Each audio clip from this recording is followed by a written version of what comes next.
All right, everyone. Welcome to Masculine Geek number 172, the Fireside Chats. TJ bitched out on us tonight, so it's Robert and I. Not that there's anything wrong with that. He's got shit to do. And he'll be back next week for the D&D game. The AD&D game, Rollo's campaign specifically. So we'll be back doing that. So, what's up, Robert? How you doing? Not too badly. Busy with work and those kind of things, as one tends to be, unless you're an absolute deadbeat, in which case you're busy napping and fapping, like a certain accountant we know. We won't name any names, but his initials are Aaron Clary. Yeah. So, although it looks like Aaron's had a little friend out visiting him on his walks. Some of the pictures. I guess he had Athen was out there and Chad and looked like some chick in the background. Okay. Somebody's date or sister or fangirl. I don't know. Could Pretty cool though. Those. Yeah. Yeah.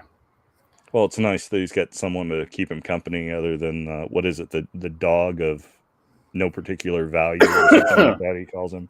Yeah, that's true. That dog's pretty cool. Who do you know who that dog belongs to? Is that Aaron's or is he just dog sitting? I have no clue. I mean, it's hard to say. I can't imagine him owning a dog because that's like work and responsibility. Yeah. He has a patience for it, to be honest with you. No. It's like some guys would rather, some guys are dads and some guys are uncles, and never the twain shall meet. So that's correct. I see him more as a guy who will tolerate a dog for a while, as long as he can send it home again. Yeah, right. Yeah, so. What's up, Incubus? What's up, Chris? But enough about him, since he doesn't even have the decency to hang out with us tonight, so. Chris, would you let Aaron dogs? Well, I mean, if the photos that he's showing online, if that's an Indian, any indication, he seems to be good at dog sitting. Yeah. But not much else. Mm-hmm. Look at this Rasputin motherfucker right here. Oh, God. Christ. Who invited this jackass? I don't know, but it looks like he's upgraded from his usual Thursday night gig. He's no longer in that fucking hotel room. Yeah. Well, that, and he's hanging with us instead of Nick and Rob. So, that's got to be a step up, right? It is a step up, yes. And I think you're muted. How's that? That's better. Yeah. What's up, dude? And somebody walked by in the background. Yeah, I don't know. I got ghosts in my house. That'll do it. Yeah, I mean, you can't get much lower than Nick and Rob, but, You could, but it is scraping the bottom of the barrel, that's for sure. Yeah, I don't want to think about that, though, Right? Yeah. Thursday night comes early enough, right? Right. It'll be here tomorrow. I only need nightmare fuel once a week, fellas. I don't need it more than that. Yeah. That's why we're a little more sedate. So, a little more nerdish. Yeah. The beard look good. The beard does look good, though. That's coming out. Yeah, I'm getting I gotta get it trimmed in a couple days because it's going wild.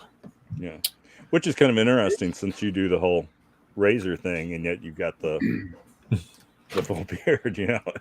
Yeah, I've gotten that quite a bit. I'm just and the thing is, it's like it's easier to maintain with a straight razor, like mm-hmm. in between barbershop visits. Yeah, because he does my barber does most of the trimming and stuff and shaping it. Yeah. And I just do like the maintenance in between, like brushing it and stuff like that and just maintaining it throughout the week. So he does the heavy lifting on it. And there you go. I just try not to fuck it up. Do you put a lot of product in it as far as conditioner and stuff?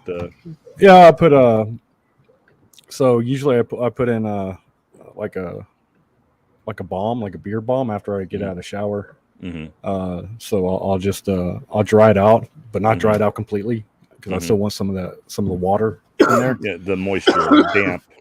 Yeah, I want it a little bit damp, so I'll just go ahead and then right after I do that, I put some of the balm in there. Mm-hmm. Because it's summertime now, I'm going to switch to a lighter. It's called like a beard butter, which is a little bit more. It's a little bit. it's not as heavy. Put it Right. that way. It's not as heavy, but you still get the conditioning and stuff from it. Now for the Switch. Yeah, I know. Some guys are just completely clueless about the maintenance and grooming required to actually have a beard and actually maintain it and take care of it. It's a lot. Like it costs. I mean, it costs me money and stuff to maintain it. And product, going to the barber shop because he doesn't trim it for free. No. Yeah, right. But now it's gotten to where it's starting to get soft and everything. So it's starting to Soft. feel. Well, yeah, That's that's good. what you want. You do want a soft beard. Yeah, you know, That's the Girls- only thing that's soft. girls don't like it whenever they rub your beard and it feels like your fucking pubic hairs. That's true. No, especially between their legs. Right. Yeah. Yeah, you know. But yeah, that's one of the things, you know, guys get the whole rap about us being really low maintenance and easy, and it's like we are to a certain degree, but at one point in time, Mictobus, Our- you would have beard product for Bull Rush because you're apparently not using it in yours. Yeah. Ah. And see, like McTubis, he can have an awesome beard. It's just he's an old lazy fucker. mhm, I mean, he's a good guy, but he's an old lazy fucker. It's just what he it is. he is a good gentleman. Yes. but I mean, at one point in time, it's, you know, men actually cared quite a bit about their grooming habits and stuff. Oh, And it was absolutely, more yeah. than just using that nasty ass Axe stuff in the shower and Oh, that stuff's gross, man. Well, it was calling like it was time. like the use of hats. It was a status symbol. Oh yeah, It was Absolutely. a literal status. the way you would wax your mustache and stuff like that. I mean, you know, a gentleman cared about that kind of stuff. That was Some still do, man. I mean, well, it just I know, but it's it's fallen out of popular society, though. Yeah. mhm. So Well, there are other things that have taken precedence over. which is kind of weird because if you think about it, we like generationally speaking, we probably have more free time than any of our forefathers ever had. You know. Oh, absolutely. Why do you It's think like- we're so fat? that was the thing too, that the status symbols were more on the rich than they were. Yeah, it's like a in the working class. it's like a fat Nigerian prince in Somalia. You know. Right. What's up, Alex? But I mean, even middle class office guys, you know, at least presented well, or at least worried about it, you know. Well, So, yeah. You take pride in your appearance and your presentation, man. mhm.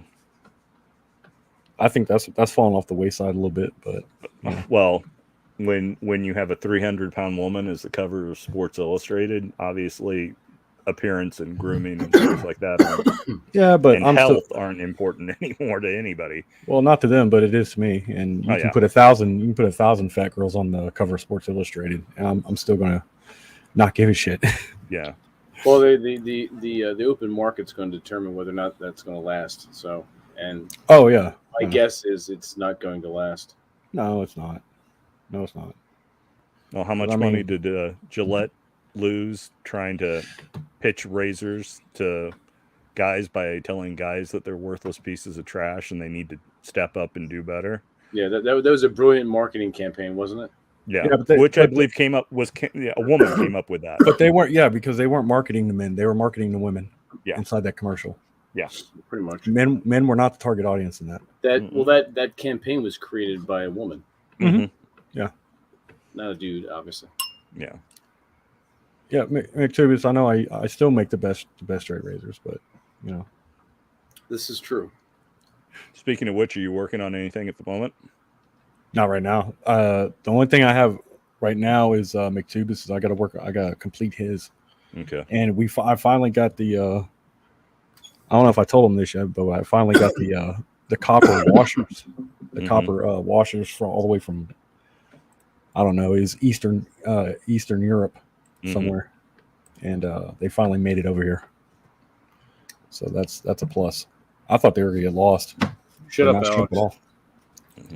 Alex is in my DMs. Oh, no invite. Well, let's put it Alex. this way: your track record for accepting invites has been very ill lately. So Mhm. Yeah, if someone invites you, you're only going to get so many invites before they, before they stop inviting you. exactly. I just invited you, you son of a bitch. It's what I keep telling you. You got to show up, bro. You got to show up. Invite me. Get the heck out of here. You're invited. Shut up. Stop ball licking Vince's nuts, dude. Just get on the show. It's sad. Just make me breakfast. Yeah, Yeah, make him breakfast. it's not a good look, Alex. Dude, Get him the reach around. Give him the reach around. I don't want to hear this hullabaloo that I have not been accepting invites. I have been. What are you talking about? When's the last one Oh, that I I can't make declined? it. I'm on a stream playing a game Why? with my buddy. Urgh. Why are you? I was why are doing you? something. Got shit Why to do, are man. you deering, bro? Stop deering. Most Just stop. I'm sorry, most people Get that outta claim here. to have, most people that claim to have shit to do, no shade on Rob, he's different. But most people that claim to have shit to do don't have shit to do. Mhm. Yeah, Yeah. Robbie's got shit to do. Rob's different. I know Rob has Yeah. shit to do. Rob's a special case. He's definitely a special case. Rob's In an a lot of ways. Rob's an aberration of nature. An aberration. He's an aberration of nature, kind of like Mike Rob's Tyson. He's like Yeah. Mike Tyson with the lift and everything.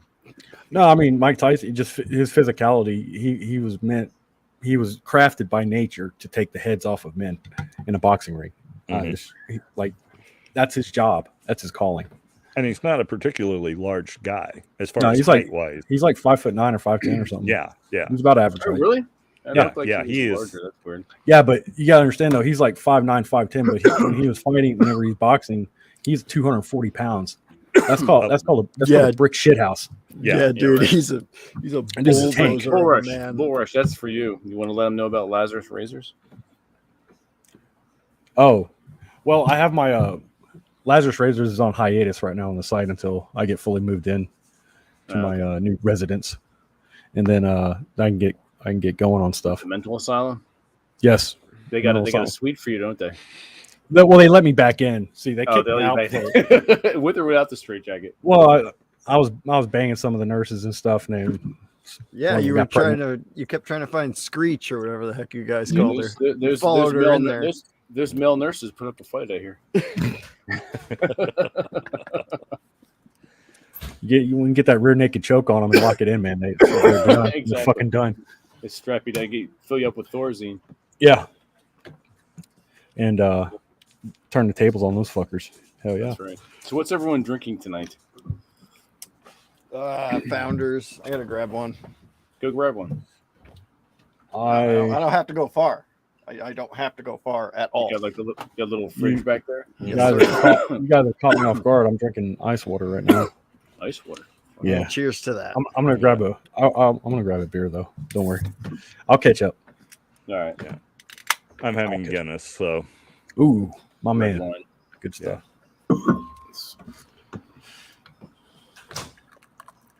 You know what I want to try is I want to try a Malbec.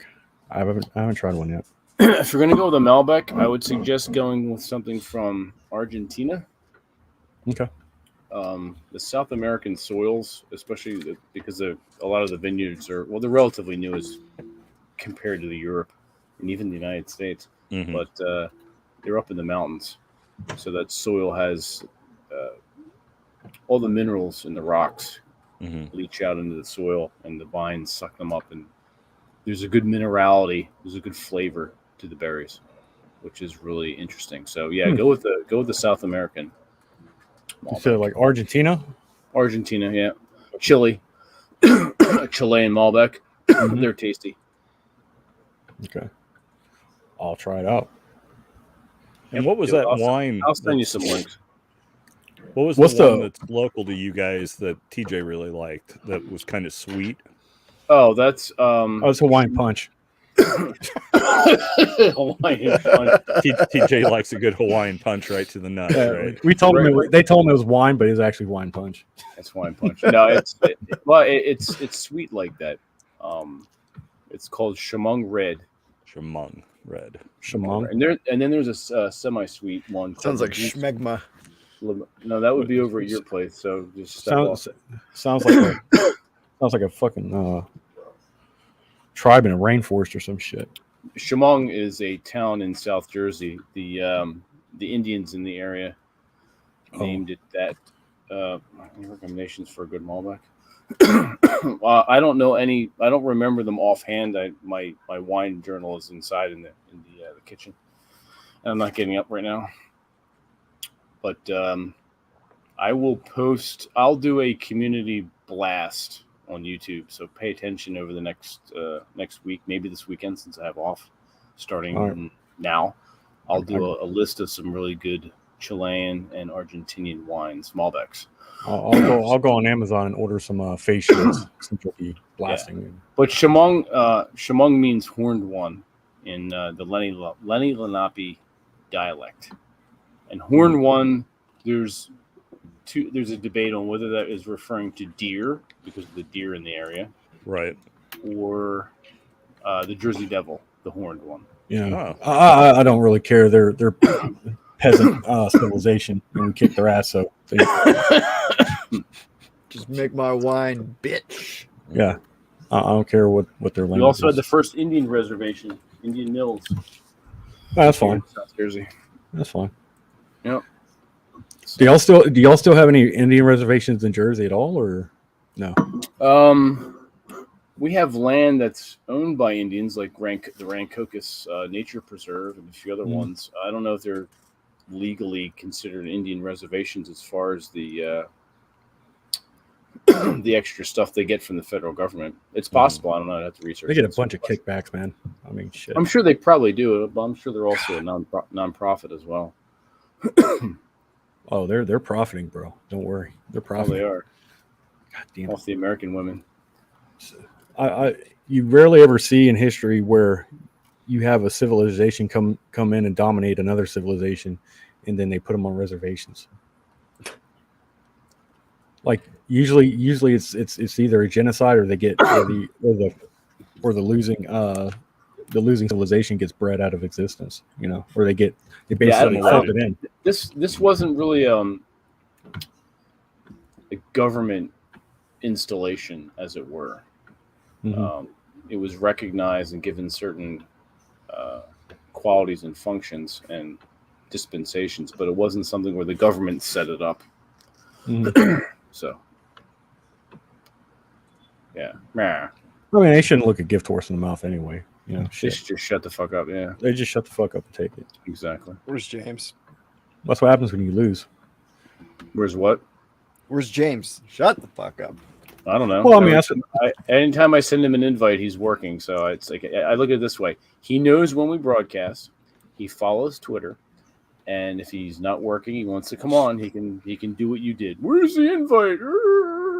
So that's exactly how I did it. I typed it too. You should totally do it that way. I'm going James. I'm not following after anybody. I'm nobody's errand boy. What's concerning is how easily Swerve made that fucking stuff there. I think it looked natural. It looked natural. Yeah, I don't think he practiced at all. I think it's just natural. That just came right. God-given talent.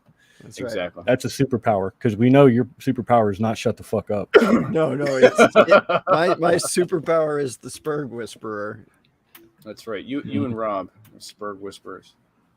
I have to wonder if Alex's wife has like red hair that's in a big bouffant because the more and more I look at him, the more he looks like Al Bundy from Married with Children. No, but totally look like Al Bundy. But legit, she kind of walks around the house like Peggy. Like Peggy? Really? She really does. Shit. Yeah. The whole she kind of has like thing that like with the hands. That like daintiness, like she's dancing around the house instead of walking. Nice. Yeah, legitimately. Nice. Does she wave her hands around kind of like Aaron does? 100%. And you just look at her and go. No, that's the meeting call. No. Sitting on the couch, hands down his pants. I keep my mouth shut around her. They call it Spurginess. Swerve calls that foreplay in his house. That's my mating call. God damn it! Put the mating call. Put the baby down. Let's go. The mating call of Spurgles the clown. There you go. Good God, dude! It's fucking amazing that you have the amount of children that you have. I mean, it's really not. It really isn't. How many kids do you have? It's got like 12 of them. 10? 4. It might as well be 10. Yeah.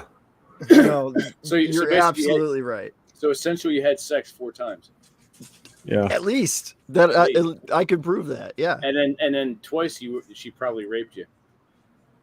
I don't know. Yeah, I think so. And all 4 with her. All 4 with her. No. Well, I only ask because I've got 4 sons. I have 4 sons, but they've What? got. What the three fuck? different moms. Were y'all like worried Relationship. about the plague getting one of the kids or something? Like, Right? why do you have to have so many? People to mow the lawn. Well, yeah, that's a good point. I just don't like pulling out. Honestly, I just don't. I don't blame you.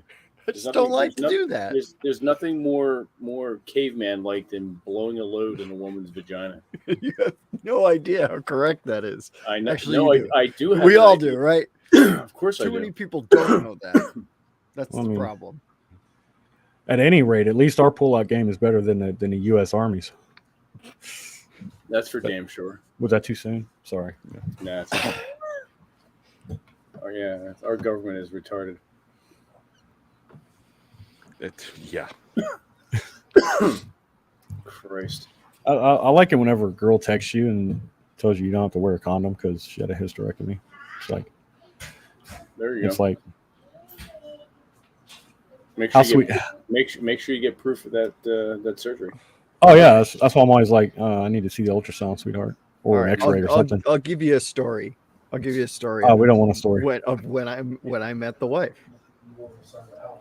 We had met. Was this in high school or junior high? No, dude. This is way after that. This is 6 years ago. I was 30 something, but like we met and we hooked up. You don't have to whisper. No, I do. Yes. No, trust me, I do. Oh, I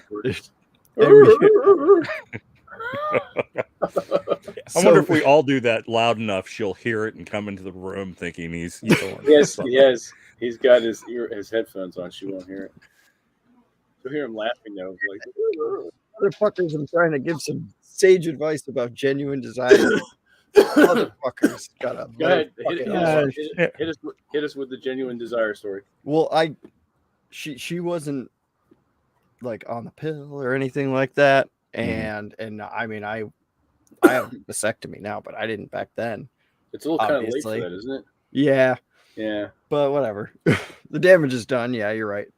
But this is like when we had first met, and I was like teasing her about it, right? Like, oh man, this really sucks that we have to like go through all this crap just to do it. And she went and got an IUD and then sent me a text message saying like, haha, now you can't make fun of me anymore. I'm like, that's a win. There you go. I'll chalk that one up to the win column. I would say so. How have you guys been? Not Yeah, too bad. I've never Busy. had that experience with a cousin like you did. So that's how you and your cousins want to roll, man. I'm not going to tell you. First or second? Gosh. Yes. Yeah. Jeez. God, dude. Shut the We fuck up. thought Alabama was bad. Yeah, you guys are fuck. You guys down there are your own fathers. Goddamn family tree just goes straight up in the air. Right? Like a Isn't spear. your state anthem song? I think that's the state anthem song of California now. all blue states, unfortunately. Mm-hmm. Oh, like yours. Oh yeah, they're doing that loud over here. Yeah. You should probably think about leaving there. I seriously am actually. Good. Yeah, I have plans for. It's funny because Quintus Curtis was talking about this on a recent tweet about. Yeah, I saw that. About the. I was just talking with some buddies of mine. We're going to go in on probably a dozen acres in at least close to a dozen acres, probably somewhere in Pennsylvania, and doing just that. Like a hippie Amish commune or something. No, just to get away and a place to retreat in case shit goes bad. Somewhere in the mountains. Oh, Fortress of Solitude, huh? Nice. Pretty much. I mean, this is a fortress of solitude in the suburban area. But if shit goes south, just hop on the motorcycle and take the fuck off. Yeah, because you're gonna have to get out of sprawl. No, where I'm at, it's quiet for the most part, aside from the frogs giving me the chorus. But let's see, I'm about almost 2 hours from New York City, but that's a shithole. I haven't been there in years. I'm 20 minutes from Philadelphia. I'm about 50 minutes from the Jersey Shore. So I've got a lot to do. So you've got basically you have some space. You have space whenever the zombies start coming at you. And I think I had heard once that New Jersey, if you own property in New Jersey and you move out of state, you have like a penalty tax you have to pay for moving out of New Jersey if you own property. I don't see how they can enforce that if you go to another state. I'm not sure if that's on the books officially or if that was something that was proposed. Okay. That's a good question. I'll find out for you though. Because I think it was involved with the sale of your property that there was like a penalty or something like that. If you didn't have to pay it if you were moving in state from one location to another, but if you moved from New Jersey to Texas, there was some kind of penalty when you sold your property. But I don't know if that was purely a proposition or something that's actually on the books. Yeah, if I was a homeowner in New Jersey here, then I would know the answer to that question probably. Yeah. But I am a renter. Yeah, so it shouldn't affect you. Yeah, I like the mobility, so I can. Once I make some change over the next, I have a 5-year plan for a variety of things, not the least of which is work, moving, and my writing. It doesn't take you that. It's not going to take you 5 years to build a wheelchair ramp into your house. I need something to cart around the diapers. Well, maybe you could just buy a little boathouse that you could sit out on that swamp out behind Aaron Clary's place in the Dakotas. I was thinking about hitting him up for that and doing a houseboat out on the lake behind his house. Yeah. I don't know if you want to live that close to Clary though. Well, he's only there 6 months out of the year, if that. Yeah, that's a long time to be around Clary. That is true. I could take Aaron for about 6 days. That's it. Yeah, he doesn't spend enough time. Yeah, being coming out to the house asking what your itinerary for the day is. Yeah, my itinerary for the day is shut the fuck up. What's up, Atham? Atham, I saw those photos of you out there with that fucking retard. Well, you're gonna have to be more specific there, Vince, because there's a lot of retards running around. Well, if you look at the picture, specifically Mr. Aaron Clary. Yeah. Oh. Yeah. The OG retard. The OG window licker. The original gangster retard, Aaron Clary, yes. The original Corky. The original Nap and Fapper. Mm-hmm. Yeah, Eric Clapton is slow hands and Aaron Clary is gay hands. Gay hands. Yeah. Wow. I'm going to get that on a shirt, dude. Yeah. Gay hands Clary. Yeah, Pointer's sisters were singing about wanting a man with slow hands because they weren't wanting a man with gay hands. Hey, start talking about the Pointer sisters. Mm-hmm. Vince there is Mr. Sister Fister, so you can start a band. Shh. I'll tell everybody, yeah. That's part of my 5-year plan. Shut the fuck up. Okay. I'm sorry. My bad. Jesus. You're like an old woman, just like spouting off the mouth. I'm just senile right now. Yeah. I'll let the drugs kick in. Right now. Well, I'm better. Got some better drugs in us. Let's not go crazy now. Do I have to remind you that shut the fuck up is a superpower? Like, yeah, but you're sitting here spurging out. What is the matter with you? I'm having fun. That's the idea, is to have fun, because you have to enjoy the decline. Yeah, that's it. He's getting it out of his system because he won't be able to do so tomorrow night when he's with Rob and Nick. Yeah, I'm gonna get fucking thrown off the panel. I'll put you in. I'm not gonna put you in timeout that Rob and Nick do to you. That's very uncool. I will not do that to you. I say, isn't Nick in Florida again? Mhm. I mean, Nick somewhere. is down with he might as well just fucking move there and move in with little Spur Grill. I've been asking him like, when's the wedding? You know, yeah. When's the wedding? like, can we just drop the pretense and like fucking, you know? I was going to invite him, but I really don't want to see him half naked in a pool. No. No one should. And like exactly. Yeah, I saw that one episode. It's I'm a war crime that me and Rob have to fucking see it. You know. That's yeah. It's like the gallon of chili in your bathroom. Oh. And war crime and all. Drew, I think Drew will be joining us shortly. Tulsa area have done 3 moving gigs last 7 days. 3 moving gigs. What do like you move? house moving? Do you move people? It sounds like it. That's cool. It can be tiring, I suppose. Yeah, that's a lot of fucking moves in 7 days. Three moves in 7 days. Fuck. That's getting after it, man. That's getting after it. Yeah, it is. Yeah. That's grinding. just listening that made my lower back hurt. That's from the beard you're carrying around. Yeah. Speaking of heavy lifting, what's the age range on your kids there, Alex? Since you said you got 4. 11, 9, 7, and 1. The worst possible ages. Holy shit. To have combined. You're fucked for like 18 years. Another 18. Yeah, you're fucked. Minimum. What do you mean I'm fucked? You've got to take care of kids and deal with that shit. I mean, and even at past 18. So wait, how does that make me fucked? I'm saying. Well, I mean, you're you though. Well, yeah, I was fucked way ahead of time, dude. I mean, you look like you're 45 right now. Just imagine like in another decade what you're gonna look like. Come on, Bubba. You're going. Come on. You're like fucking Palpatine in like 10 years. Fucking Palpatine. See, mine range from like 7 to 33. Execute order 66. Yeah. Oh, you fucking nerd! I love it. That's right. The right. Darth Vader head, right?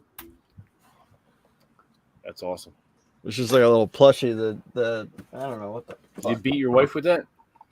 No, not with this. She beats him with it. She beats him with it. That's the she bobblehead. Puts on the there. helmet and the strap on.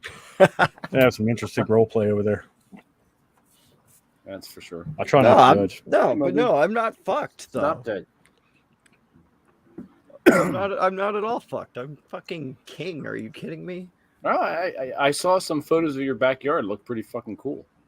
Yeah, that's what. See, you want to come and play in my backyard? I got a fucking awesome backyard. We could camp. That sounds kind of gay though. I don't know. We could not that, you fucking retard. We could do an MG backyard bonfire and camp meetup in your neck of the woods.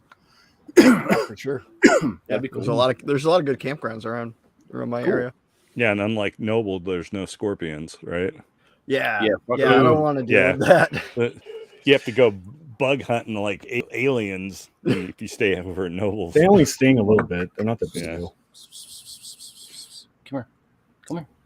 It's the little ones do you have you to worry deal with about. that? Do you have to deal with that where you're at, Bo?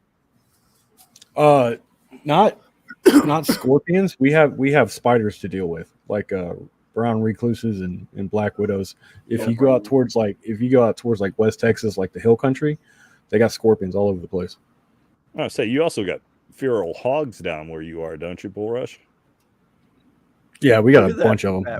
Big, like dumpster size, 400 pound, 500 pound.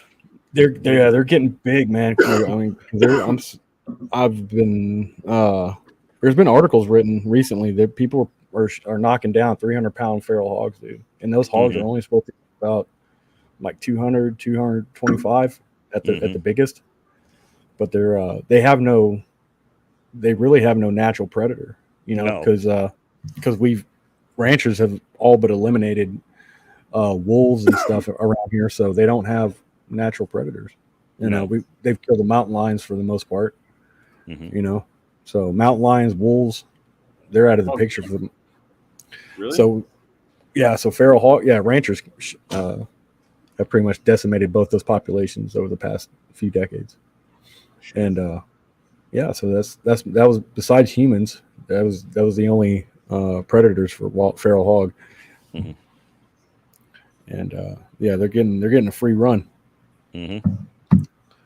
It's such an issue that like you can purchase tickets to go on a helicopter and shoot them from the air in a helicopter.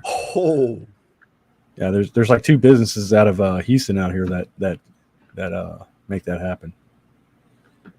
So I think you pay like $7 or $8 grand, and then for 6 or 7 of you buddies get on a helicopter. You fly out to a predetermined hunting area, Mm-hmm. and y'all just basically hover over the area and just shoot into the shoot at the hogs, man. god damn, dude. Yeah, I've heard of them doing that with different things, but just doesn't. It just doesn't sound fun to me. And I love flying, especially in a helicopter. I do service, but I would right. I know it's dangerous, but that's part of the attraction of being down on the ground. That's not really dangerous. What's dangerous is night stalking those sons of bitches. Well, yeah. That's scary, dude. Like that's legit. Yeah, you either do that, or you blind hunt them like Mhm. deer. Mm-hmm. But normally, like if you want to do like the legit, like actual hog hunting, you do night stalking, Mm-hmm. and that's kind of scary because those hogs are usually out in brush, and you Mhm. can't see them, but you can hear No. them all around you. Yes. Yeah. Mm-hmm. Yeah. They are not quiet, but spotting them can be a challenge sometimes in the underbrush and stuff. And they are pretty quick. They're fast. And They're you have to hit them just right because they don't stop. and they're aggressive if too. It's oh yeah. They're territorial, especially if the sows are breeding. If they have piglets, Yeah. they're extra spicy. Mhm. But yeah, you gotta. Like, I wouldn't expect Vince or any of you guys to go out there night stalking off the jump. Like, it's gotta usually go out there with somebody who knows what they're doing, Right. and guide y'all out there.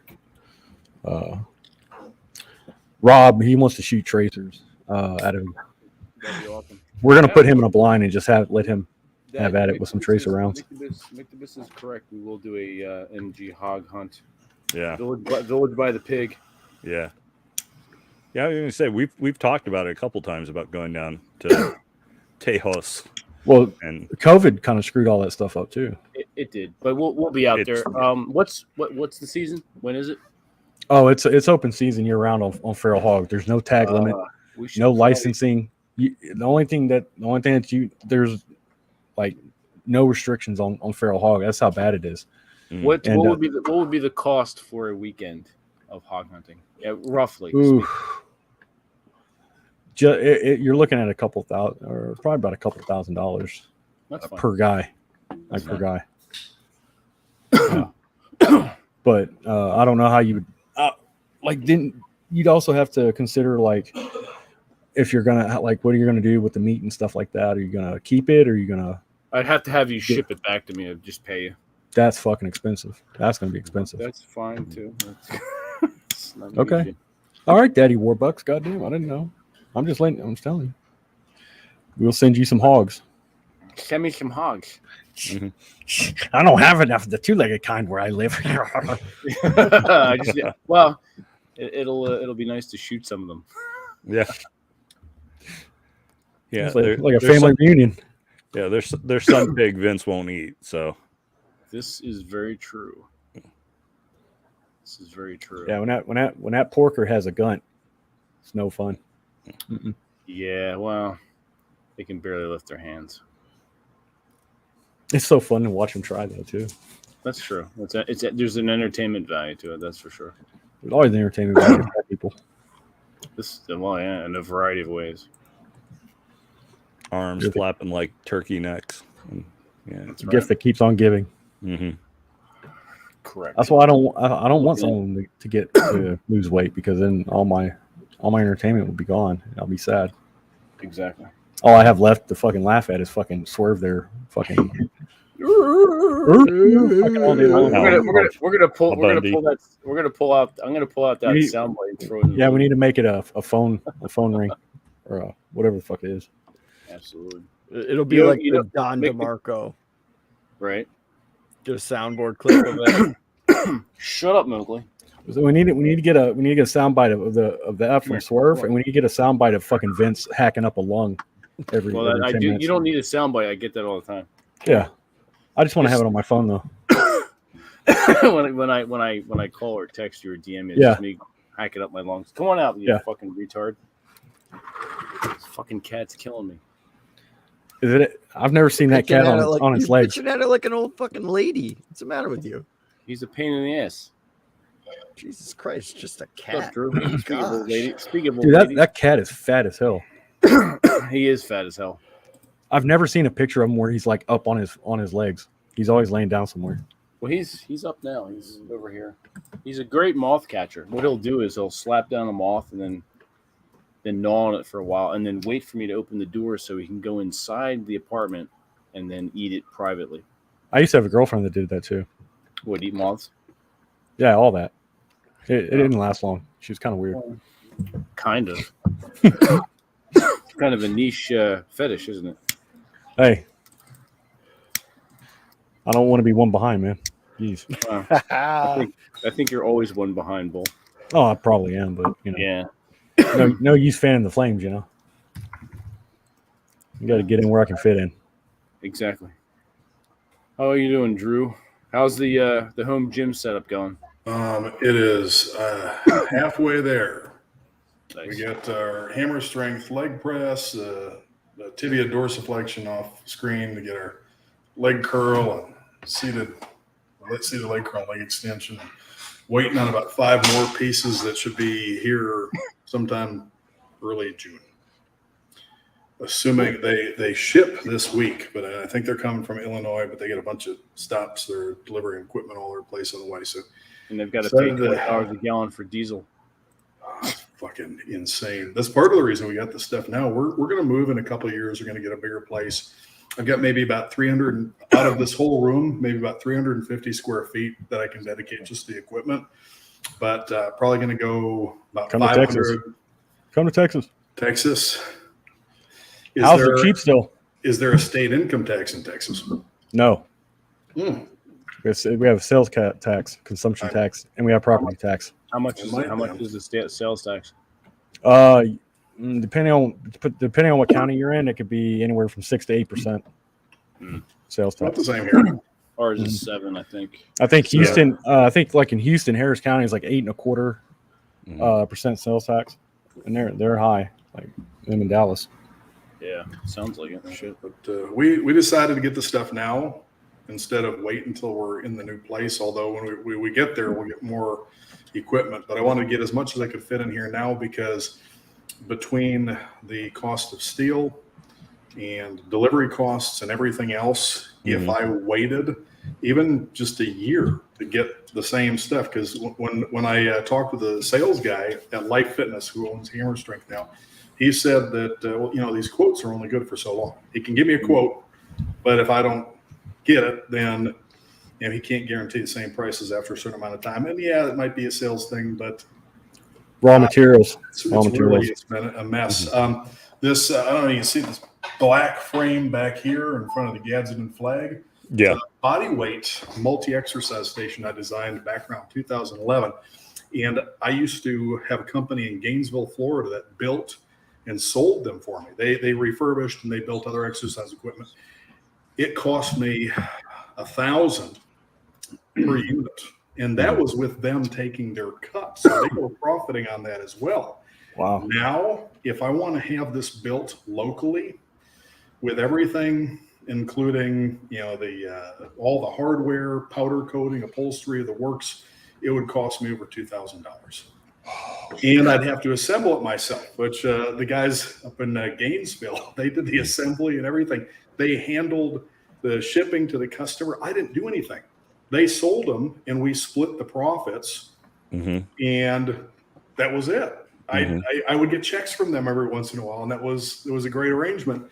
And it cost twice as much. And this is not complex. It's a bunch of steel tubing and a little bit of upholstery and a bunch of stuff just cut and welded together. It is, Dude, all you gotta do is like come to Texas, and like go to a Home Depot and pick up half dozen Mexicans and pay them a couple cases of beer, they'll get this shit done easy. They That's an probably easy do clap. a better job than the Chinese company. They that would. do this stuff.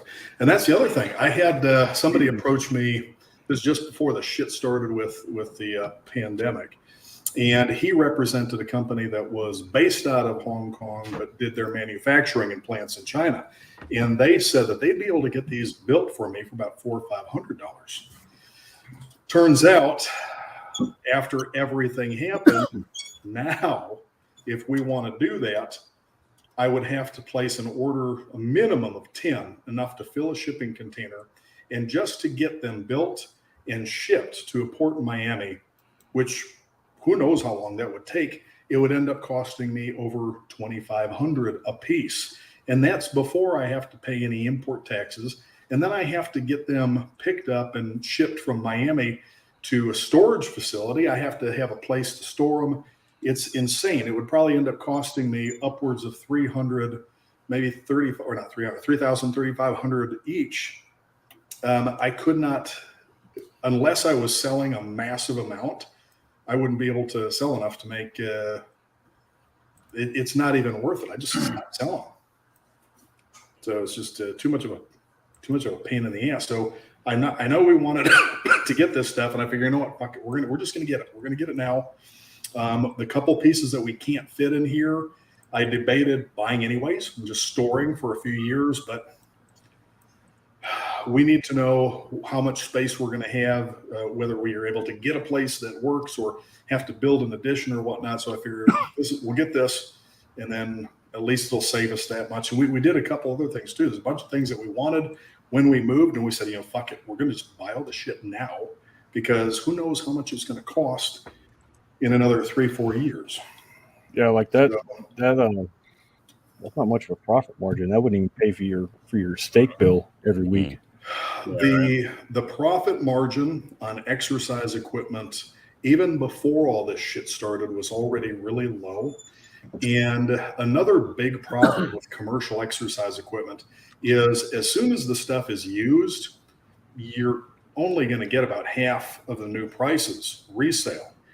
But also, commercial exercise equipment, as long as you don't beat the shit out of it, and as long as the upholstery isn't completely shredded, the shit lasts. There are Nautilus machines that were built in the early 1970s that are still in use in some gyms, in athletic training facilities, and a lot of them are in private collections now. And a lot of that Nautilus stuff from the 1970s is better than a lot of stuff most equipment companies are making today. And so you got all these equipment companies that are getting killed by the used market for their own equipment. And it's just they're in a really, really hard spot, because the stuff is not cheap to make. It is not cheap to ship. Most stuff is just heavy and large, so it takes up a lot of space. Yeah, I saw your post last week of whenever you had to break down that one machine. The pull down machine, Rogue Fitness. Mm-hmm.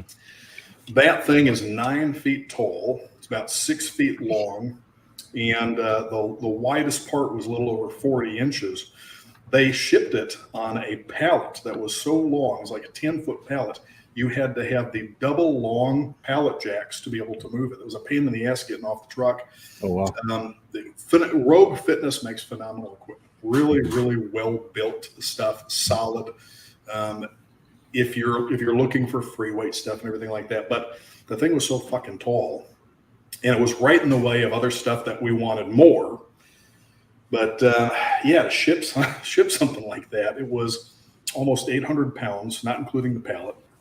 Just huge, takes up a lot of space. I would not want to get into, or I should say, back into equipment sales. It's just it's so much hassle, and there's so little profit in it. And the customers, I shouldn't say customers. Some customers are really fucking difficult.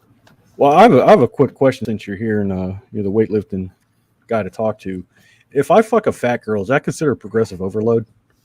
It depends if she's on top or not. She's on top, bro. She's on top. then depending on how much of her weight you're supporting versus how much of her weight she's supporting, it could be considered a form of hip extension. And if she eats enough that she gets fatter on a weekly basis, hip fracture. That's kind of like progressive overload, kind of like myelocrotonia.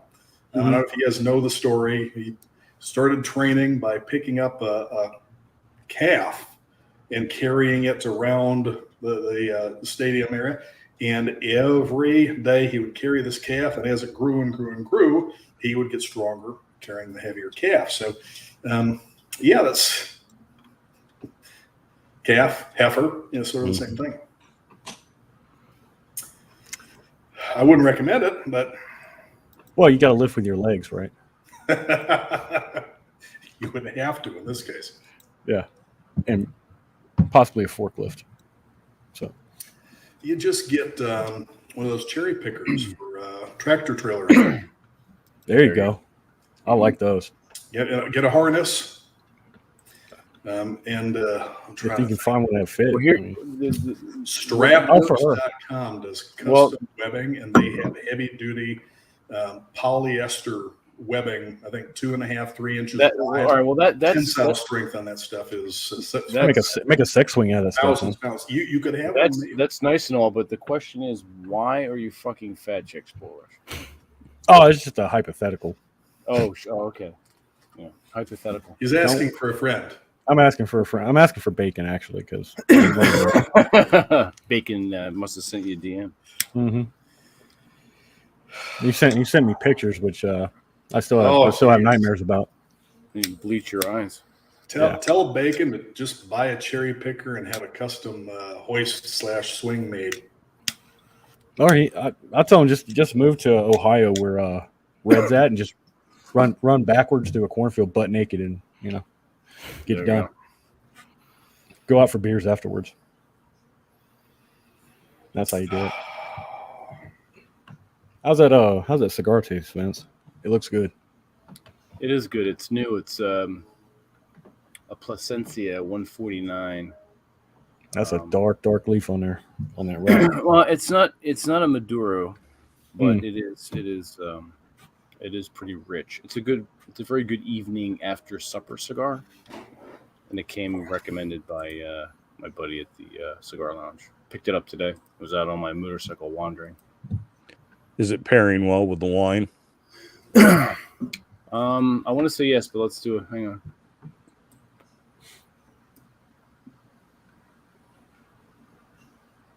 I'm just surprised you don't have some absinthe out there. Why would that even be illegal here? That doesn't make sense. Why would it what? Is that illegal in some states or something? No, not anymore. Oh, not anymore. Absinthe. It used to be because it was the. Well, there was a myth that you would have psychotic hallucinations and blah blah blah blah blah.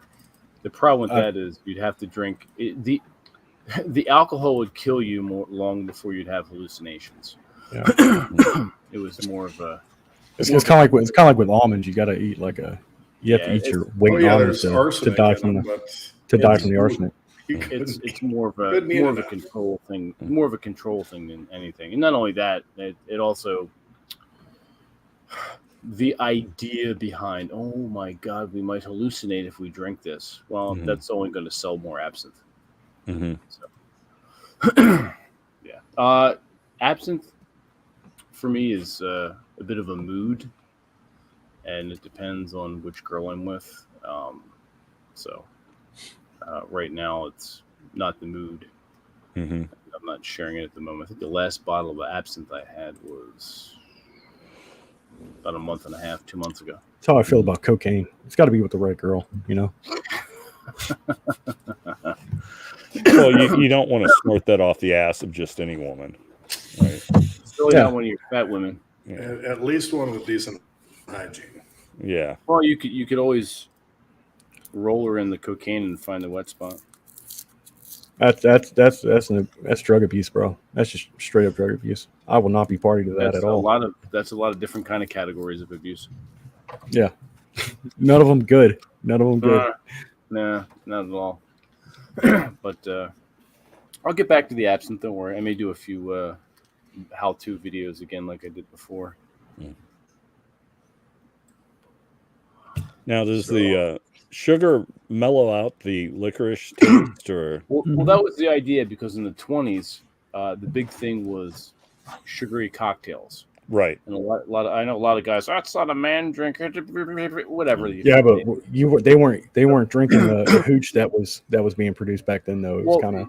The thing is, it doesn't matter what you drink. If you like it, then you fucking like it. Brown, green, purple. I don't fucking care. If you like it, that's cool. But the drinks of the day had a lot of sugar in them, and then the absinthe became popular, but it doesn't ferment sugar. It just, there's no extra sugar to it, so it's very, as far as a sugar taste, there is none. Okay. So you're gonna get the licorice, the licorice taste. Very strong anise. Yeah. So what they would do was they would add the sugar to it after the fact, and there's two rituals. One is I think an old Czechoslovakian one. That's where you dipped your sugar in the absinthe, and then light that on fire on the absinthe spoon and let it caramelize and drip down into the absinthe that way. And that's cool. That's fun to do, because there's a visual to that. The old fire. The classical French way is dripping slowly the water over the sugar cube as it falls into the absinthe. And the sugar with the water in the absinthe does something called louching. It turns the absinthe white, like a pale milky white. Okay. I talked about this in the newsletter about a year or 2 years ago. Something like that. Maybe I'll revive that for the spring, because it is a good spring summer drink. As a side note, anise extract is excellent bait for catfish. If you're going catfishing. Oh yeah. You want to catch some catfish? Yeah, they love the smell of anise extract. There we go. You put some of that inside of a 2-liter Coke bottle with some peat and stuff in it, and let it just set and then ferment. And then you take those Pepsi bottles, and whenever you go fishing, Is pop this the what top you off. do? Is this the stuff that you do when you're sitting home alone and the power goes out? You have nothing No, to do. I'm usually jerking off when that happens. Oh, okay. Jerking off. I dip my fucking dick in the anus. I don't think you should do that. Get in there, bro. I could be wrong though. It's happened before. It'll probably happen again. It probably will. So, Drew, did you sell off your old equipment then? Almost all of it. Yeah, we get a couple things left, but almost everything's been disassembled and moved out into the garage. I still have, power rack, bench, and a deadlift platform, but everything's broken down and out. Don't need it. Real quick, Bacon. We're talking about actual catfish, like in the water, not those troglodytes that you go hunting for. Jesus. I'm talking about one with fins. It is amazing how much happens on social media. I get messages on, and even Twitter. Not as much, but even occasionally on Twitter. But mostly it seems Instagram. And I think Instagram is just the most vapid, superficial bullshit I've ever seen. Apparently, it's good for fitness marketing, but I can't stand Instagram. But and did you get my death threats? I sent you. No, I have to go back and look. Okay, they're probably buried in all the. Damn it! I worked a long time on those too. Comments from angry dumbasses about criticizing the stupid shit they do in the gym. Well, you've done it. I think on Twitter, at least, you've done a lot better as far as like not chopping people's heads off. I'm trying to be. I know you're doing a very good job. You've toned it down a little bit. Yeah. You have. We're proud of you. Here's the problem. If I can be really blunt, the vast majority of what most people believe about exercise and how to do it, both the objective and the process, are almost completely wrong, all the way down to their basic assumptions. And most of what is popular has far more to do with tradition. This is how they did it then, and it's just certain things are just done because that's how it's been done, or trendy bullshit, novelty for novelty's sake. And like playing with the interests. ropes. Those battle ropes are one of the dumbest fucking things to come out in the past. Oh, geez. Probably since CrossFit. But it's part of CrossFit. Mm-hmm. It's very frustrating because there's all these people who are really genuinely nice people. I don't dislike any of them. In fact, I like a lot of them. I think they're very good people. I think they mean well. I think that they sincerely they're passionate about helping people and exercise and everything. Just they really have been so terribly misinformed about what it even is. Imagine having an argument with somebody about something like how to solve a problem in trigonometry or calculus or something. Mm-hmm.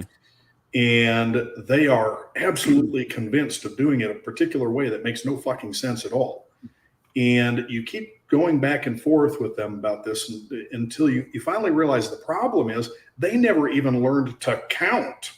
Mm-hmm. You have to learn to count before you can add and subtract, and you have to know how to add and subtract before you can multiply, divide, and everything else that builds on top of that. It's hierarchical.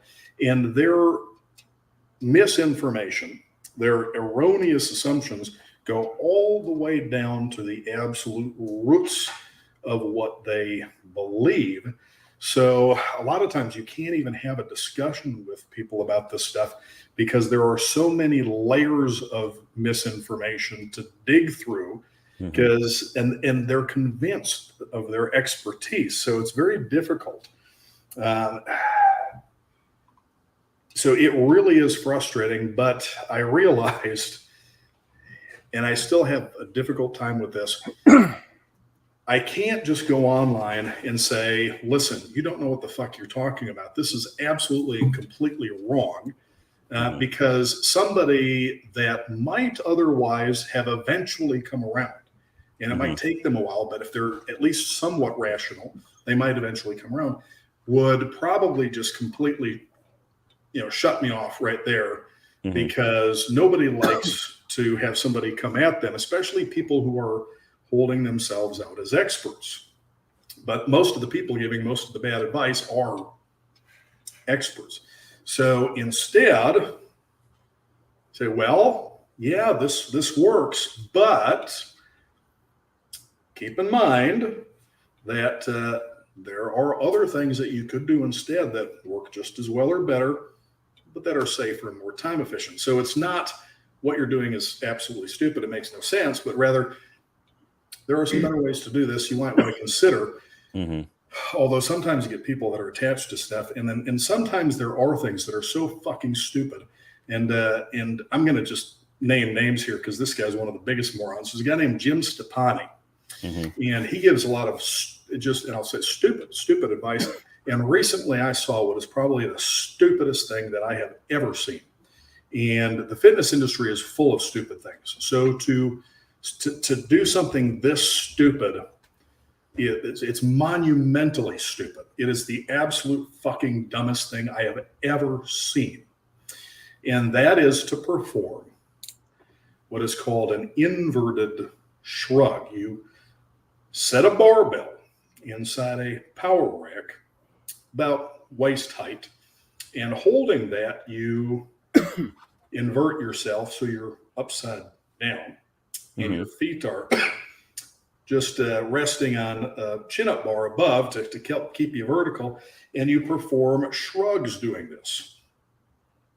Now, you are upside down, and your grip is going to be a weak link in this. If your grip goes while you're upside down, also while you're upside down, your head is below the remainder of your body for the duration of the exercise, something that you want to avoid. Somebody does this and they fall on their head, they're fucked. At the very least, they're probably going to give themselves a concussion, maybe fracture their skull, break their neck, who knows what. And I can't remember ever having seen something so completely fucking stupid and irresponsible in my life. That would be even dumber than squatting on a bow suit, which is really fucking dumb. BOSU in general is really fucking dumb. But you see, remember, if you go into a gym or a private training studio, physical therapy place even, and you see a BOSU, turn around and walk away. Those people don't know what the fuck they're talking about. Ropes, kettlebells, those little twisty board things, just absolutely fucking stupid. Wobble boards. There's so much wrong with so much of the stuff. Anyways, I could rant and rant. This isn't the point out how stupid the rest of the fucking fitness industry show. But so I'm trying. My first instinct when I see this stuff is always to just say, what the fuck are you thinking? This is the dumbest fucking thing ever. But I won't convert anybody that way. And I sincerely, again, these people aren't stupid. Some of them have degrees. They have just they've been very badly misinformed. And is that because of people in the industry that are selling a product, and so they have to convince you? It's commercial interests, and there's all sorts of problems with exercise physiology too. Some of this is coming out of physical therapy. A lot of this is sometimes you get a belief that's really popular, and then at some point somebody says, wait a second, guys, this is wrong. We've been doing this wrong. It turns out that instead of A, it's B, and everybody just ignores and keeps doing A. And then there's outright dishonesty.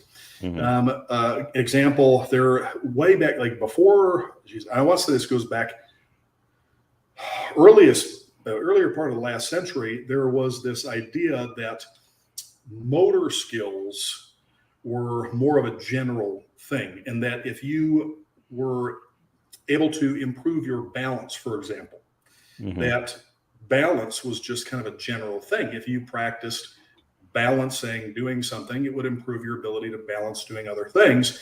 But it turns out, and they figured this out in the 1940s, but the guy who said it in the 1940s was the guy who previously had been pushing the opposite. But when he came out and said, hey guys, no, I was wrong. I was wrong about this, which took a lot of balls on his part because his reputation had been built on it. He came out and said, guys, no, this is wrong. This is completely wrong. I screwed up. It's this instead. He was largely ignored. And a lot of the so-called functional training stuff is still based on some of these beliefs about, or misinformation about motor skill and or motor skills and transfer. Most of these skills are very specific. And for example, people have this idea that if you perform an exercise in an unstable manner, it will improve your balance, thinking that balance is some sort of a general thing. It's not. Balance skills are very specific. If you practice performing a barbell squat on a BOSU, you will improve your skill at performing a barbell squat on a BOSU, but it will not transfer to improvement in any other balance skills.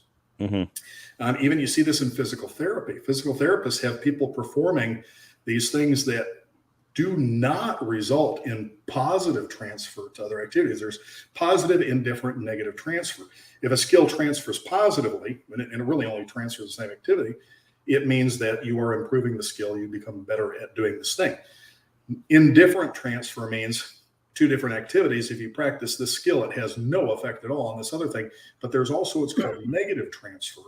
If you have two activities that are very similar, you can, by practicing one, negatively affect the performance of the other.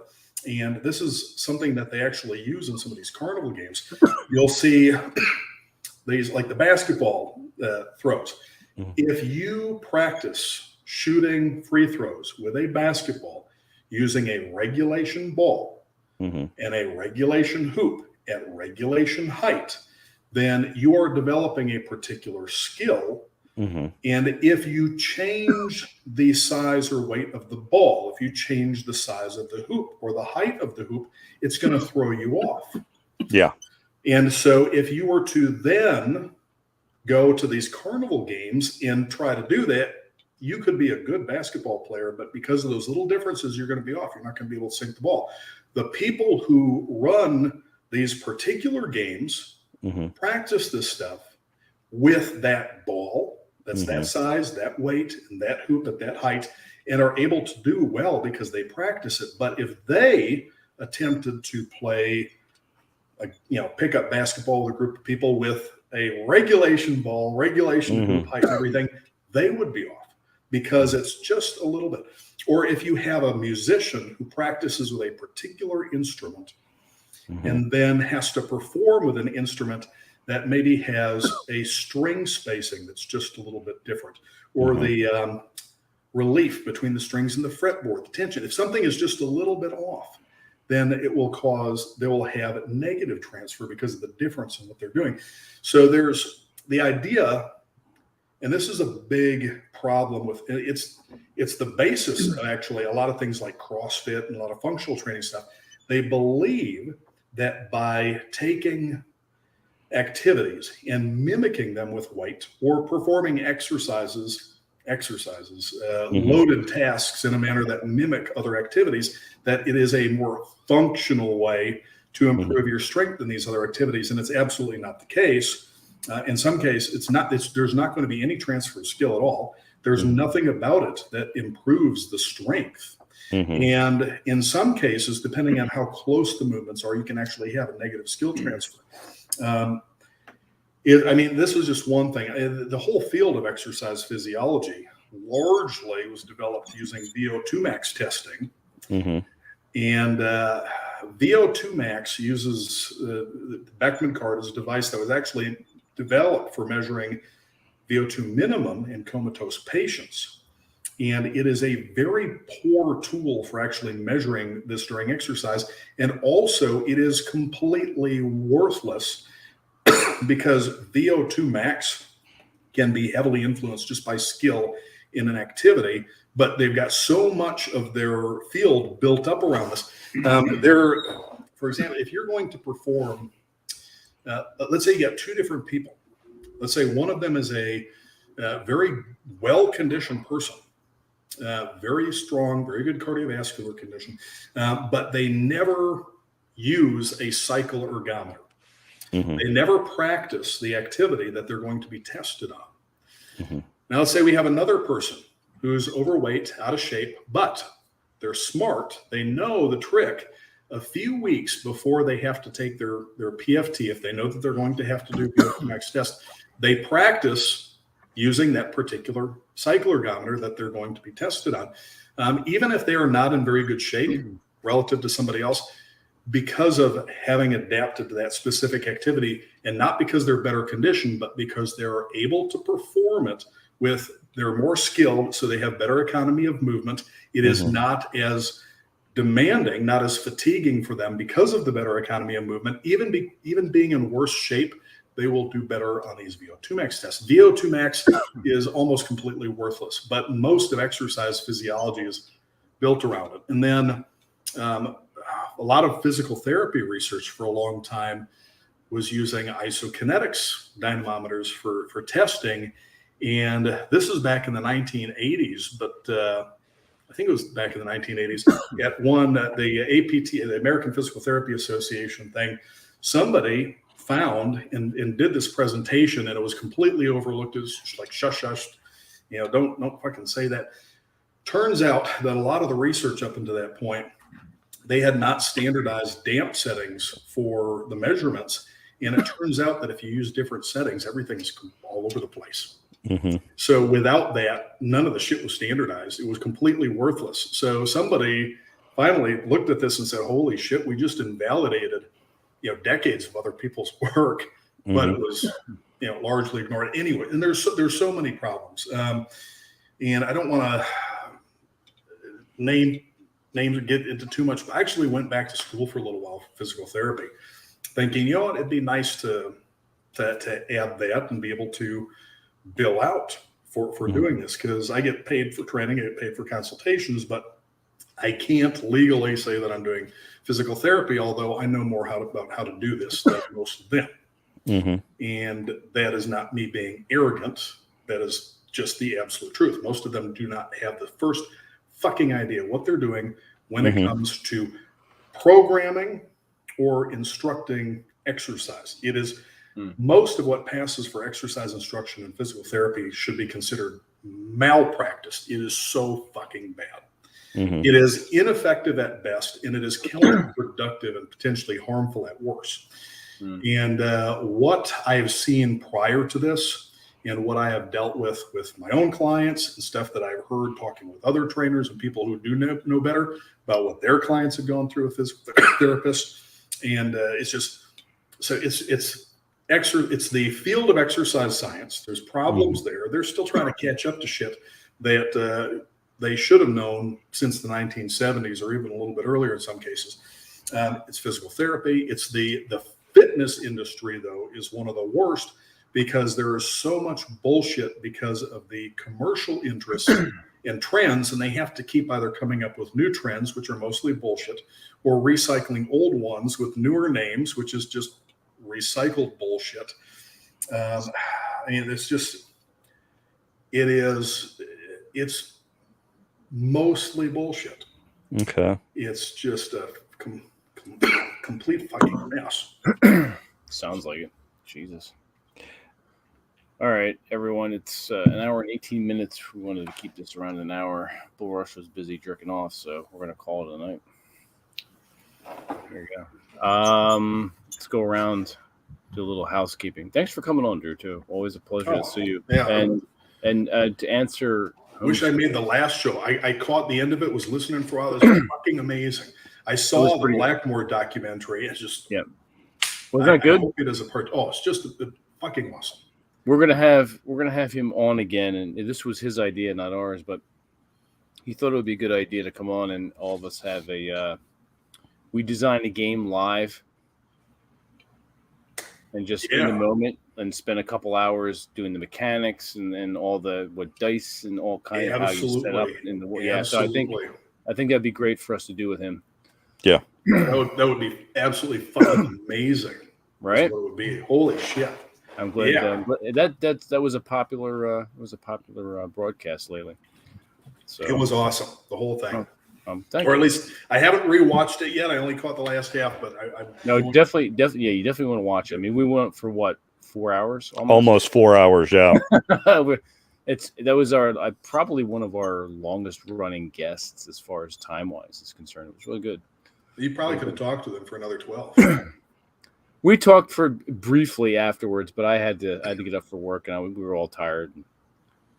Yeah, but we weren't in any hurry to end it. I mean, had we been out somewhere, we would have definitely closed down some bars. Yeah, they shut. Oh, absolutely. Going on to the next venue, going to an all night diner. Yeah, exactly. So, watch the fucking sunrise as we talk geek shit. Thank you. It was great. Thank you, ED. I appreciate that. You go to Denny's. We have actually, you know what? Or Waffle House. Waffle House for years. Waffle House is not a Northeast thing. We have Denny's in the area, although the one closest to me closed up probably about a decade ago.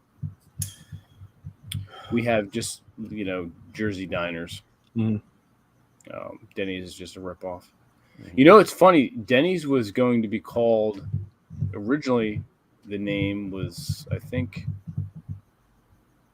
Little. Is that right? Little Sambo or Little Sambos? Oh yeah. Remember that? And then but that's a slur against black people, and or supposedly, and it got shut down. I'm like, I didn't even know that was a thing.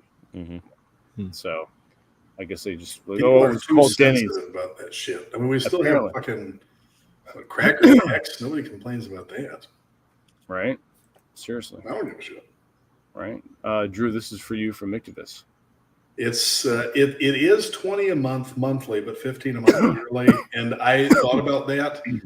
I dropped. So here's the thing: when I started it lower, and I figure as it gets busier and there's more and more people, I will increase the rates. But when the shit started with the pandemic, it hit a lot of the members hard because a lot of the focus of the private forum is general exercise, but I also provide stuff that is for people who are exercise instructors and studio owners, and they were getting killed because of the lockdown. So I said, you know what, until this shit is over, I'm cutting all the rates. So unsubscribe, resubscribe at the lower rate. But I've decided with everything going on right now, I am not going to raise the rates. I'll Do leave you it as still is. do you still do like personal training and stuff? I stopped doing personal training. I still have a couple. I have some clients, people that I've worked with for a while who are online clients who occasionally come into Orlando. And when they're here, I'll get together with them and put them through workout. And there are some people that I will meet up with and train once in a while, but I don't do any more one-on-one training. And I love doing the training, but I don't do it because it requires me to have a very fixed schedule. Okay, this person comes to work out at these times on these days, and I would rather keep things relatively flexible. Also with personal training, and I'm not knocking it. There's again, I really, really enjoyed training people, but most of the people wanted to work out super early in the morning before they had to go to work, or they wanted to work out later in the evening after they were done with work. Or you get the like housewives and wealthy retired people who just want to come in later in the morning and early in the afternoon. So you're super busy in the mornings. You're super busy right in the middle of the day.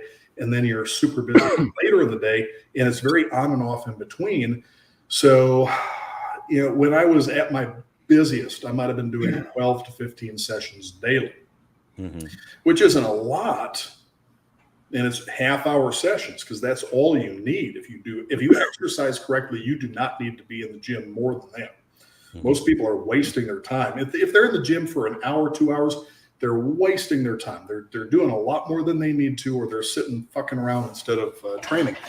But it was spaced out. So I really couldn't do much else with my day other than try and fit writing in between. And I know all of you guys are involved in different types of creative endeavors. So I think you know what I'm saying here when I say that if you have a half an hour to write here and then half an hour to write there and then an hour right, but you also have to answer phones and do other things, you never get into a state of flow.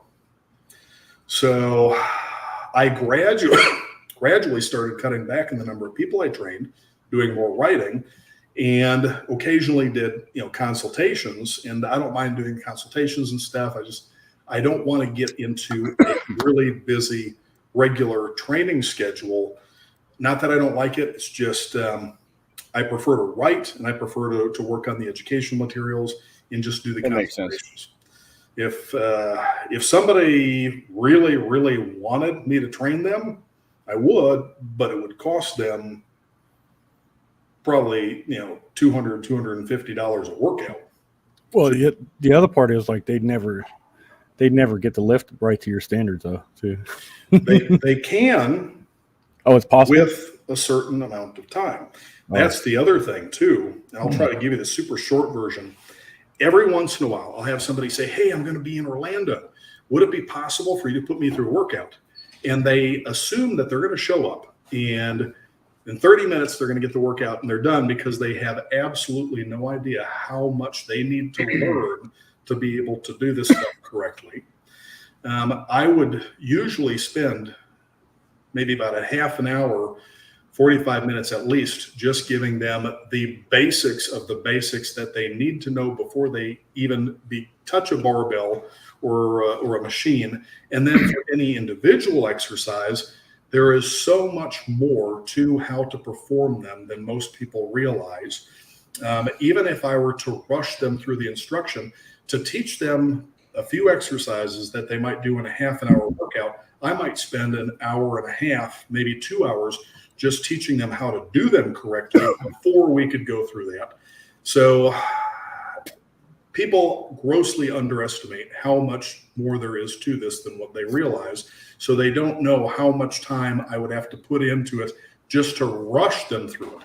And I would rather not do this. The ideal approach for me would be to have a person come in, and over the course of the first week, lots of education, lots of relearning, a lot of things that they assume that are wrong, and gradually teaching them the exercises and starting with a very conservative weight, because you don't want to take somebody and have them train hard right off the bat.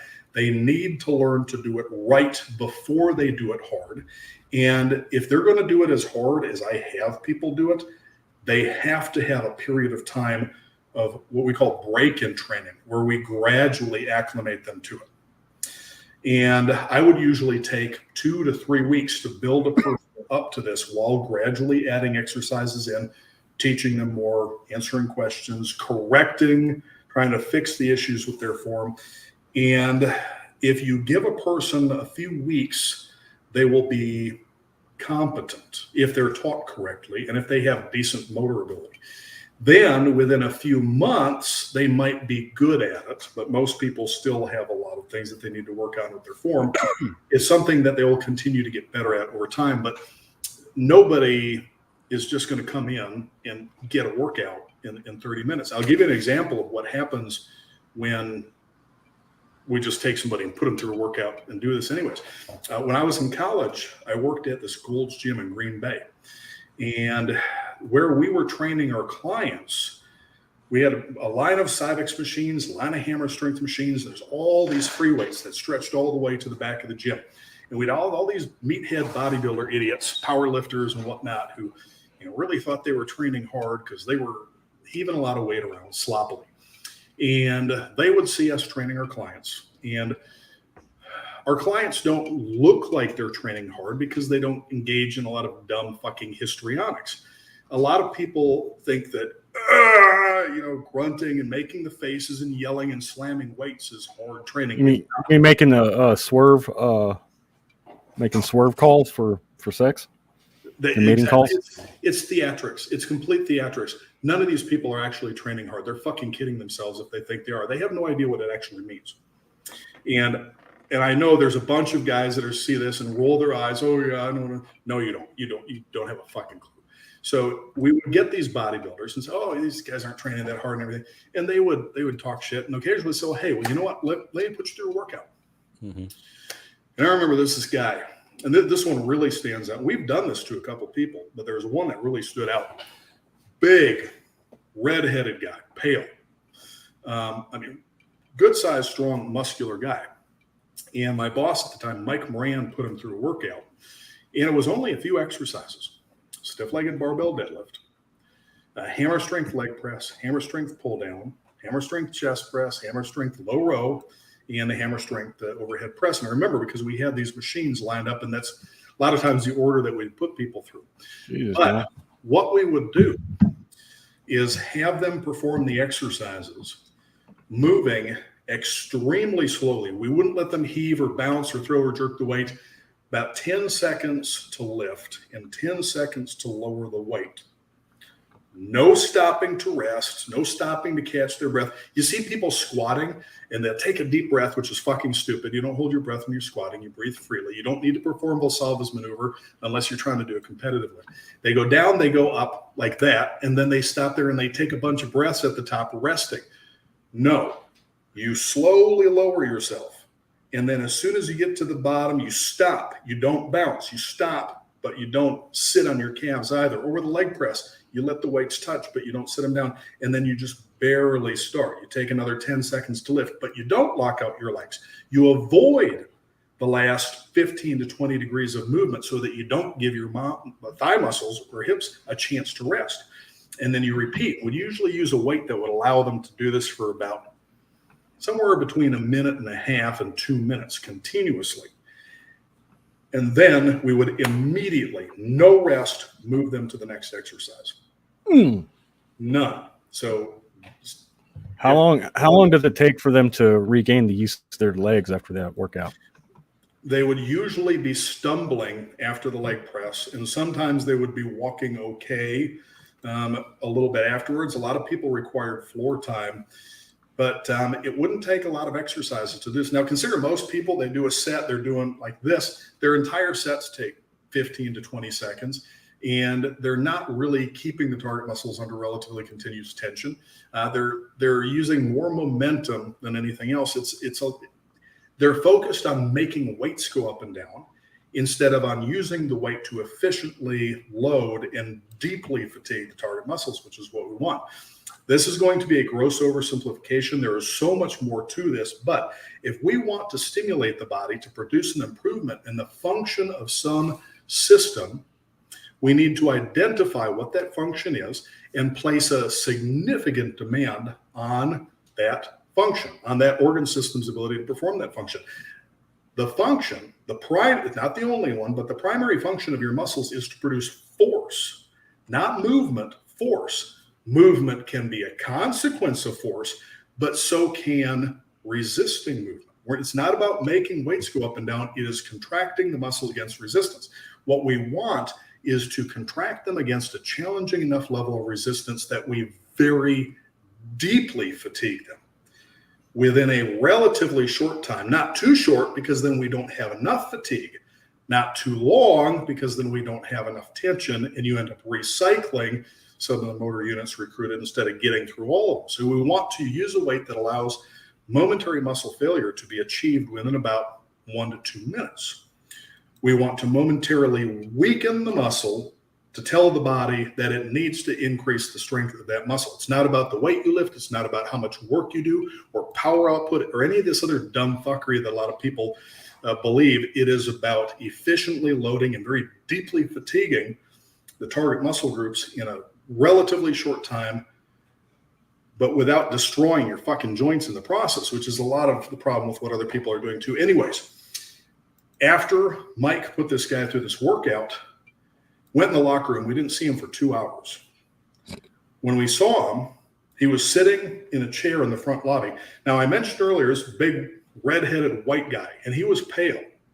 But when he was sitting in the lobby, he looked like he was several shades whiter. This pale red-headed guy had gotten even lighter, and he said that he was waiting for his girlfriend to come pick him up because he didn't feel he would be able to drive. And this is a guy who was saying, "Oh, this can't possibly be that hard." Now, we didn't Holy shit. We didn't see him again for a few weeks. And we did this to a few people. We would say, we'll put you through a workout, and then we'd make an example of them, and then they wouldn't do it again. So that we would do with clients ever. And we had certain clients that we would not even train unless it was during hours when other people weren't around, because it was frightening to watch them. Not because their form was shit, but because of the degree of focus. It was just, and you wouldn't want other people to see this and think that we would do that to them too. Mm-hmm. But we didn't see him for 2 weeks. And when he came back, he was doing the same dumb shit he was doing before, typical bodybuilding, powerlifting, dumb shit. And Mike asked him, "What the hell is this?" And he said, "Well, your way is too hard." And I've gotten that from a bunch of people, even people who are doing this type of training that have come to Orlando that I've put through workouts before. Almost everybody, after making a bunch of corrections to their form, says something to the effect of, is different variations on this, but it's almost always, "Holy shit, that is so much harder than what I've been doing." And usually it's with less weight than what they've been doing. So many of the problems with how people exercise, including their form, are because they're focused on the wrong goal. And because they're focusing on the wrong goal, their process is wrong as well. They think it's about making weights go up and down, about work performed, power output, about tearing down their muscle fibers. And it's not about any of that. It has nothing to do with the work performed. In fact, you could get very good results without doing any mechanical work, with zero power output. Literally, you could take a barbell, instead of lifting it up and down, do an overhead press, you could just hold it in a challenging position using a weight that you can hold for maybe a minute, minute and a half. You want to be a little more cautious with the time when you're doing statics. I'm not going to get into all that right now. It's a little more efficient for fatiguing the muscles. So you got to be a little more cautious with statics than with dynamics. And I say statics without movement, dynamic, with movement. It's not about the mechanical work. And this is another problem. Almost the entire industry still defines exercise volume as being about work, and it has nothing to do with work at all. It has to do with the effort over time and the degree of fatigue or inroad into muscle strength levels. Real quick, I'll give you the super short version because we're going off on a thing. Imagine you perform 10 repetitions in a minute, 3 seconds up, 3 seconds down, 60 seconds. If you were to take the same weight and perform 3 repetitions in a minute, 10 seconds up and 10 seconds down, you would only perform 30% as much mechanical work. And some people would say, oh, that's only 30% as much volume. But if you're taking a minute to do it, if the time under load is the same, and if the average resistance is the same, then it's not going to be identical. There are some differences that have to do with differences in what's called the force velocity curve and the force that muscles can produce at different concentric or positive contraction velocities. It's not a perfect one-to-one comparison, but if it's a minute, regardless of if you lift 10 times in that minute or 3 times in that minute, the demands in the body are going to be similar. It's not 70% more or over twice as much or whatever work just because you're performing more mechanical work. Now, you could take the same barbell, same range of motion, everything else, and lift and lower the weight one time. Lift it in 30 seconds, lower it in 30 seconds. I don't recommend going quite that slowly. There are problems with a person moving too slowly. Then there starts to be difficulty with them moving in a smooth and continuous manner, depending on how good their motor control is.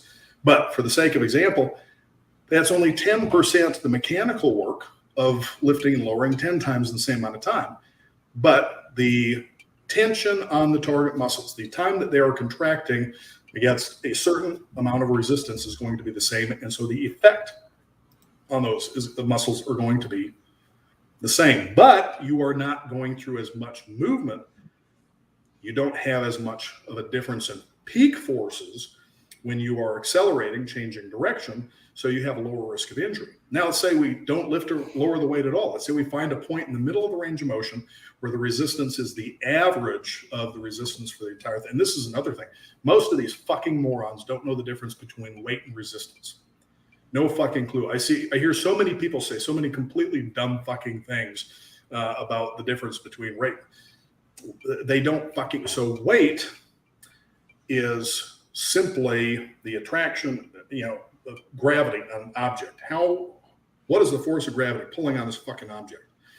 Resistance is the force that you have to overcome when you are contracting against it, which is a combination of its weight and leverage and other things like inertia, friction in some equipment. There's a bunch of other factors, but weight and leverage.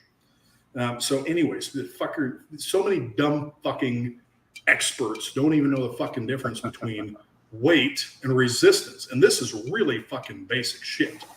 But anyways, say we don't lift the weight at all. No, 0 repetitions, which some people would say is 0 volume of exercise. But if you hold it perfectly motionless in a challenging position, a minute and a half, you don't have to make it go up and down. You have to contract your muscles against resistance. And if you do that, and if you fatigue the muscles deeply enough in the process, you are going to stimulate your body to produce an increase in the strength of those muscles and the size. That makes sense. And metabolic work is being performed to produce the force. So you are going to have metabolic stress. And if you do this stuff correctly and for an adequate duration, the metabolic stress is comparable, if not greater than what you get with sprint interval training and some of these things. This is not just similarly, but it is more effective for metabolic and cardiovascular conditioning when you're doing mostly compound exercises compared with sprint interval training and all this other shit. You don't need to do that shit for cardio either. This is another big misconception people have. But there's so much that these people get completely fucking wrong. And a lot of it is stuff that once you get it, it's like, oh shit, how the fuck did we not understand this stuff? But people are very resistant to it because a lot of it will require them to admit that they've been doing everything wrong for a very long time.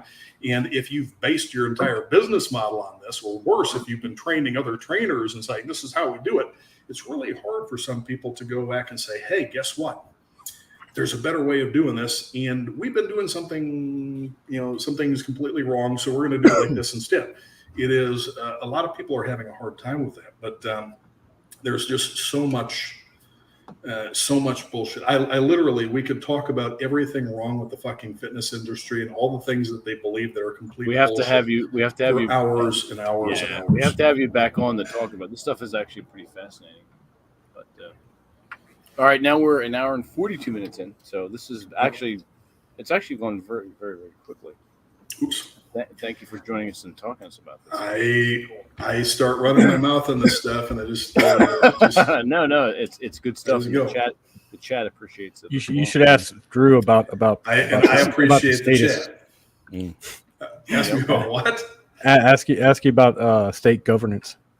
Oh, No. That's another show by itself. Yeah. So I got my Gadsden flag back here. Exactly. All right, let's do some housekeeping here. Robert, where can everyone find you? Here with Masculine Geek and Robert Kuzlin on YouTube, Twitter, Instagram, etc. Mostly just posting pictures of weird geeky stuff because that or political opinions that apparently piss off everyone and are starting to cost me some jobs. Oh shit! Yeah, it's the whole other kettle of fish. But there's another way to think about it. Though. It saves you from working with insufferable clients. With retards, and that's true. The garbage takes itself out at that point. Yeah. Amos. We'll do a sort of political show. We don't vote for Amos. Exactly. Vote for Amos. Famous Amos. That's right. That's a cookie, though. We can't take that one. Sorry. Bull Rush, where can everyone find you? And more importantly, once you get settled, where can everyone find you and your straight razors? LazarusRazors.com. There you go. The site is in hiatus right now until I get done moving, so probably next couple weeks I should be settled down and off to the races. Fantastic.